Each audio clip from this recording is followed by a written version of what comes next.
So welcome to my paper dungeon. You can call me Jay or Doug or JD. Doesn't really matter. And I look forward to hopefully starting this historic moment of the first episode of many to come, where I talk about my love for literature, any sort of books I'm reading, I've read, looking forward to read, any authors, and anything related to it. And this has been in the works for some time now, and I hope to also one day just create a community where we can talk about our love for literature, hear other people's views and ideas, and maybe even talk about things beyond literature. I will be honest, I was never really a book person growing up because I'm a very visual guy. If I had to learn something, if I had to ingest new things, I really preferred having a visual cue or visual aid as it would help me retain the most information.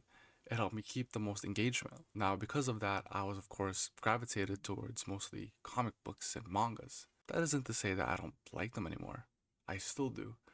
But right around the pandemic was when I started this wonderful journey, and I'm having such a blast reading whatever and whoever and many different genres, and I look forward to sharing that with you. So, to start off, I'm looking to talk about two of my more recent favorite books, and inherently, they are very different, especially if you know these books. One is more of a drama and psychological book, and the other is more of an action and crime novel. However, in reading both of them, specific themes and messages really help me connect the two and help me make some sort of connection despite their inherent differentness. Now, the two books I'm talking about is Earthlings by Sayaka Murata and Jade City by Fonda Lee. I highly recommend both of these books if you haven't already read them. I would say that Earthlings is less friendly. Now, I mean that in the fact that it's not really for everybody. Now, I know that's the case for all books, but I think Earthlings fits that bill more so than most books. However, if you can get it, you can get behind it. It's a phenomenal book. It's an amazing book that I think at least everyone should give a shot. Despite their differences, their similarities in portraying the ideas of expectations and responsibilities through their own unique way of how the characters respond to that in their own unique settings is what really intrigued me towards my read of these stories. So to start off, we'll go over Earthlings by Sayaka Murata. Before getting Earthlings and reading it, I did some research online and looked for synopsises to see what I was getting into and to see if I was even going to buy the book in the first place. And in doing so, I came into the expectation that it was going to be drama with some magical realism. But as you read it, you quickly come to find out that this magical realism really is just a way of describing Natsuki, which is the main character in the story, Natsuki's coping mechanisms and the trauma and the experiences that she has throughout her childhood. Now, it has its own fair share of explicit and wild moments that can leave some readers into just dropping the book for just a quick minute to digest what the heck they just read. And to be honest, I was part of those people. It's such a contrast to Murata's previous book titled Convenience Store Woman, which talks about pretty similar themes and ideas and even is set in the same place, however, in a more lighthearted manner. I highly recommend that book as well, and it's what really made Murata much more famous. It's the book that is synonymous with her works. If you are in the middle of reading Earthlings or are about to read it, I urge you to make a note that right around the last 10 pages of the novel to make a prediction onto what you think the ending is going to be. Because trust me, that I and I think many other people never really would have expected that ending in a million years. Now, on the other side, if you're a fan of the action and crime genre, if you love triad and Chinese inspiration in your books, then Jade City is for you. It's action packed and cuts deep into topics of politics and nationalism. As it is part of a trilogy, I will say that it has that pitfall of wanting to set things up early in the beginning that causes it to be slow in those stages. I will say that I am in that population that almost dropped the novel because of those slow early stages, but I'm so happy that I didn't. Because when it picks up, damn, it does pick up. Especially right around the second book, Jade War, that has, I would say, the most action sequences, is the most violent, and it extends the story beyond just Kekon towards the other nations and how other characters interact with the characters of those different countries from its government bodies towards the gangs towards the military side. It's honestly, I think, the most interesting out of the trilogy. Now, as expected, it's also very graphic, and it has those moments that can just leave you in awe and even dread. Because I think I speak for many when I talk about the pain that was inflicted as a reader when Lon died. Now, for most, it was a pretty expected death. It was a necessary death to really move the story along, to start moving the pieces together for what transpires within the story. However, for someone like me who really grew attached to such a likable character, it came so unexpected. It came like a rear end. He was very empathetic, he was calm, and he had the perfect qualities to be a leader of his clan. However, the expectations and responsibilities of being the leader is what ultimately led to his death. He had such great shoes to fill at such a young age. He is the grandson of a war hero, someone who previously led the clan. His father was also a war hero who died during the war. He is someone that you can just easily relate and empathize with. I know that in my research and looking at other people's reactions that other people felt the same way. When he died, it was like a drilled was hole within me that could never really quite be filled by any other characters in the story. It was like witnessing Jiraiya from Naruto's death all over again. So to move to Earthlings, it takes place in Japan through the eyes of Natsuki, jumping back and forth from childhood to adulthood, where we see this done to help connect the life that she currently lives as an adult and how it is connected to the past traumas and experiences that she has to go through as a child. So, throughout her childhood, she experiences many traumas stemming from her mother's abuse.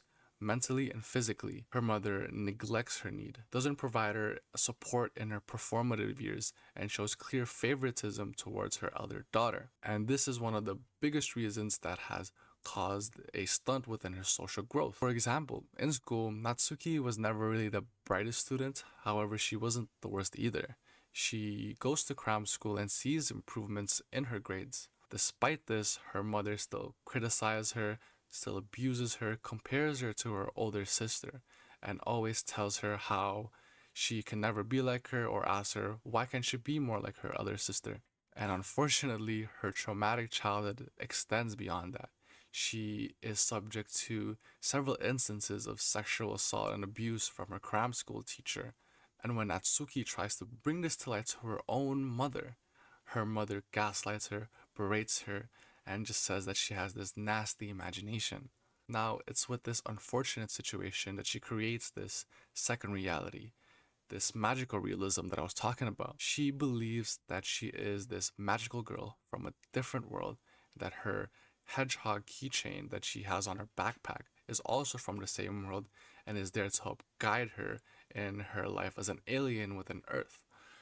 Actually, this is the hedgehog keychain that they mentioned in the story, and she thinks that this is, I guess, her magical guide. Now, as much as this made her traumas easier to handle, subvert the attention, the pains away, and help her not internalize these as much, it did contribute in her stunted social growth. Because of these traumas, and because she didn't have the proper support system and the proper environment to be able to deal with them, she effectively did not go through the proper socialization. She has a hard time really learning and understanding what it means to be an individual in society, understanding the expectations, understanding the different stages of life, and overall just being what society deems as normal. Now, of course, as Natsuki gets older, with experience and with learning, she does get a grasp on the societal expectations and responsibilities imposed upon human beings. However, there's a big difference with understanding it and using it as a means to survive rather than really internalizing it and really having a feel for it and living it naturally. She finds solace with her cousin Yu, who also has his own share of problems and also believes he's an alien.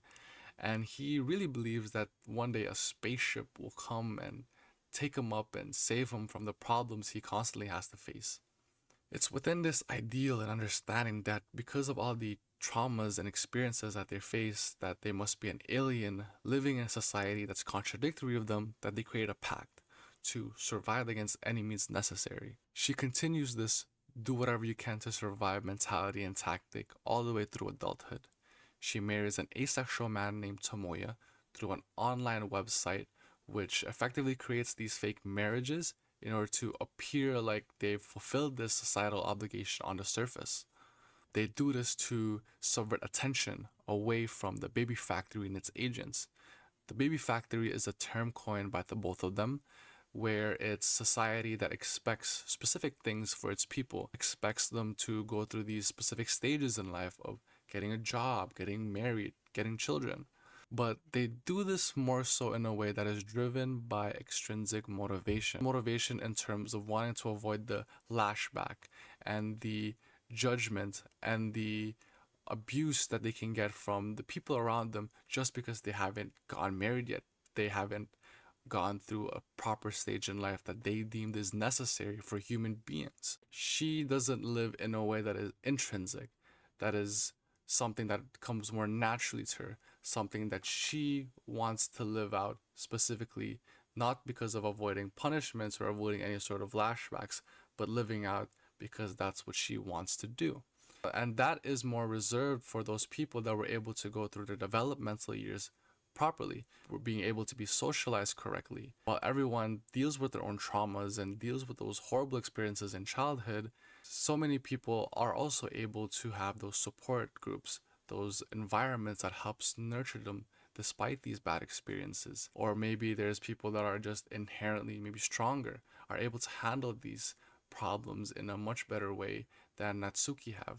And because of that, they're able to live out as to what I guess society calls normal. Now, of course, as they get older, questions from the baby factory and its agents, which are their family and their friends, start questioning as to why they still haven't reproduced. They can feel the baby factory reeling them in to use them for their own objectives, force them into this next level of what they call human life, reproduction. Which is funny thinking about now, considering how in Japan and all over the world, the younger generation is choosing less and less to reproduce.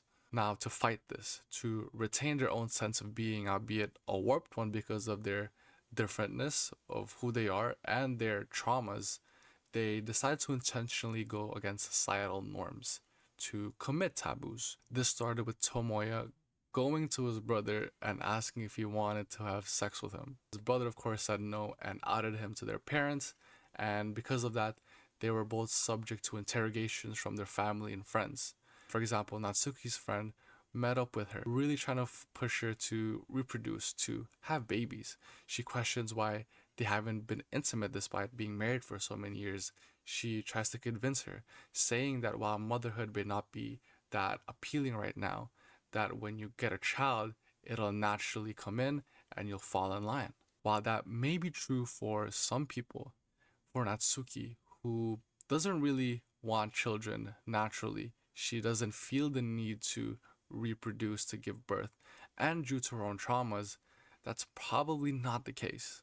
So they run away with you to their grandparents' house in the mountains to continue this alien like lifestyle, to go against what society deems as normal and deems as proper.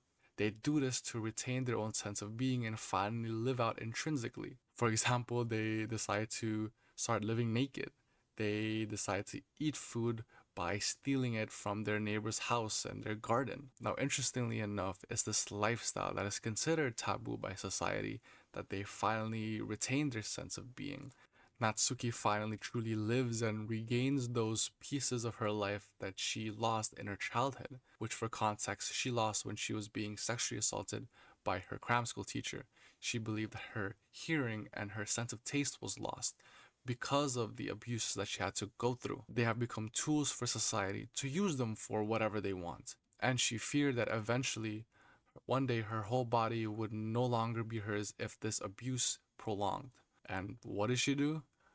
Well, she called upon her magical girl powers and murdered her crown school teacher at the dead of night when she was a child. It was honestly one of the most satisfying moments to witness, because first and foremost, good riddance to that weirdo. But also, it was kind of funny seeing how it was went about in the book, how she used her magical girl of powers and she started having this out of body experience and started freaking out, thinking that she was murdering an evil of the world that was endangering planet Earth.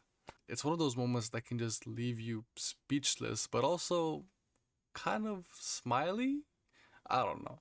So, in their isolation, she regains her sense of taste and hearing, which is funny because the scene where she can finally taste things was when she was chewing on one of the two people she was with. And in the eventual weird and warped ending that occurred, where I still can't fully wrap my head around what happened, they are finally able to walk hand in hand, ready to face the world in happiness and in joy, knowing that they can finally live out their alien selves, live out how they're supposed to be in a world that is so against them, in a world that has inflicted them with all these traumas. And it's in the reaction of those people in witness as well of that scene, how everyone that saw the characters walk out of the house, they could just watch in mouths open and in disbelief. So throughout the story, it's interesting to see this dialogue that Murata creates, how a person's natural constitution, alongside their experience in their developmental years, later affects how they interact with society and with those around them, how they deal with the expectations and responsibilities placed upon everybody else. And it's also important to look at how, for many of the ugly truths and negativity of life and negativity of society, these things tend to be kept under wraps, tend to be kept in the back burner. And even though there is an understanding of these things happening, there's still a level of normalcy that is expected of everybody else, which is insane to see considering how everyone has different experiences. And even so, with all the traumas and the challenges people face, everyone still expects everybody to act a specific way, to fulfill specific societal expectations and responsibilities. Now, albeit, of course, it can be the responsibility of the person. However, it's also important to understand that part of it plays into their environment, their support system, how they interact with people as a child, who is there to really help them grow and mature as a normal human being. On the other hand, Jade City portrays this theme of expectations and responsibilities in its own way through the Kekini society that puts these burden on the Greenbone warriors who carry Jade, who are part of the major clans, and towards its more regular and disenfranchised citizens. Greenbones are the apex predator in society, and everybody else is below. There's an expectation and responsibility to maintain that natural order. Jade is king, and those who have the most access to it are the ones who rule. The story is centered in the capital of Kekon, Janlu, where it's controlled by two major clans, the No Peak and Mountain Clan. Our main characters, Lon, Hilo, Shay, and Andon, are from the No Peak clan and they help lead it. And on the other hand, they face against the immovable Mountain clan with their figurehead, Aitmada. There is this one memorable quote that summarizes the general idea from Hilo's wife, when she says that expectations are a funny thing. When you're born with them, you resent them, fight against them. When you've never been given any, you feel the lack of them your whole life. And Lon has to deal with this great burden of leading his clan, and not just being a leader, but being such a young leader, having to fill in shoes of such a famous grandfather and a war hero of a father. He struggles against this, has sleepless nights that he can't really open up to out of the fear of being perceived weak. He resents this heavy burden placed upon him, and it's this burden that drives and leads him to his untimely death. He crumbles under the expectations of not just being a greenbone in Kakini society, but being the pillar of one of the biggest clans within Kakon. With his brother Hilo, he must then step in to fill the role of the pillar after Lon's death. He was only really seen as the muscle of the clan, the military, the leader of the streets, the horn. He now has this newfound stack of responsibility of leading the clan beyond the military side, but now on the political and business side. And this is especially hard considering that he is a much younger pillar than his brother and has to go against a much more seasoned veteran in Aitmata, the leader of the mountain clan. Now that's a tough situation to be in for someone like him who naturally has the constitution for the military side and not everything else within the clan. However, as he gets older and he goes throughout the story, he takes the role into his own, implementing his own personality within it. He's a very extroverted guy. He feels very connected with his subjects, and because of that, he creates this unwavering loyalty from current and future members of the clan. Throughout the story, there is this one character who, while not being really that infamous within the story, is pretty important to it. We have Biro, who wasn't born into the best situation. He doesn't have any parents. He has to live with his aunt and her husband, and he's overall just meant to be a nobody. The responsibilities placed upon him by society are to nothing be more than cannon fodder, to be a regular civilian, meant to work away in his life and to be nothing like the green bones that he admired and coveted. However, it's this lack of expectation that forces him and causes him to rebel because he feels this void of expectation. He decides to go against his fate. He steals Jade from other people. He murders Lon in order to reach heights that he would never be in his wildest dreams, to reach heights that he always aspires to be in. He desires to be a big dog, wishes to be the green bone that society admires and looks up to, decides to be more than a little speck that society expects him to be, to fill the void of expectations reserved for more of the fortunate citizens of Kekon. So, in looking at Earthlings in Jade City, I love witnessing how they portray the characters and their relations to societal rules and obligations. So, Murata creates this wonderful commentary on how humans respond to these things in light of their differentness, in light of the traumas and experiences that stunts their growth, that makes them different than everybody else. Now, humans naturally, they do want to fit in, they do want to feel like they belong. However, not everybody is afforded that luxury, especially for someone like Natsuki, who has to go through these horrific traumas and experiences without the support environment that is needed to help her go through with it and still be socialized towards her adult years to be a normal and contributing member of society as everyone expects. So many can say that the factory agents or the friends and the families of the aliens are merely looking out for them, that they don't know what's best for them. While that may be true, it's also important to recognize that these people are not normal. They're different, they're broken, they're traumatized. They can't live out as how society expects them to be. They should just be left alone and live out intrinsically, live out how they see fit, of course, without harming anybody else. And fondly navigates through this in her own way, through her action filled and crime saga. How the characters in Kekini society respond to this Jade driven society, where expectations and responsibilities as a clan member or a regular individual help drive people's lives. How Lon was driven to his death because of his role as a pillar. How Hilo and Shay took on their respective responsibilities, made it their own, and thrived under it, going against their enemies and adversaries in the Mountain Clan and anybody else, and in their adoptive cousin, who breaks free from the expectation that he will become a Greenbone warrior in the future for the clan, knowing that it will lead him to ruin like Lon, in order to find his own way, find his own path, whatever that may be. And finally, we have Biro, who says screw it and goes against the wheel and goes against his own fate in making something for himself that he would never have imagined and nobody else would have expected. I had a lot of fun reading these books. I wholeheartedly recommend them, especially the other works of these authors.